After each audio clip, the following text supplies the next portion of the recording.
Cycle চালিয়ে গোটা ভারতবর্ষ ভ্রমণ করছেন এই মানুষটা, কাঁচরাপাড়ার 52 বছরের তারকচন্দ্র পাল।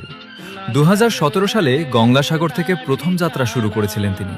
তারপর ঝাড়খণ্ড, বিহার, উত্তরপ্রদেশ, হিমাচল, লাদাখ, জম্মু কাশ্মীর, পাঞ্জাব, দিল্লি, এভাবেই পেরিয়েছেন হাজার হাজার কিলোমিটারের পথ। আর এখানেই শেষ নয়, গত 3 বছর ধরে তিনি আবারও দ্বিতীয়বারের জন্য ভারত ভ্রমণে বেরিয়েছেন। কিন্তু একটা প্রশ্ন, সাইকেলেই কেন? কারণ তার বিশ্বাস, পরিবেশকে দূষণমুক্ত রাখতে হলে আমাদের প্রকৃতিকে ভালোবাসতে হবে, বেশি করে গাছ লাগাতে হবে। তাই মোটর সাইকেলের বদলে তিনি বেছে নিয়েছেন সাইকেল। শুধু তাই নয়, বিভিন্ন স্কুলে গিয়ে স্টুডেন্টসদের কাছেও পৌঁছে দেন এই বার্তা। এমন মানুষরাই মনে করিয়ে দেন, হিরো হতে বড় মঞ্চ লাগে না, লাগে একটা বড় উদ্দেশ্য। আপনাকে স্যালুট স্যার।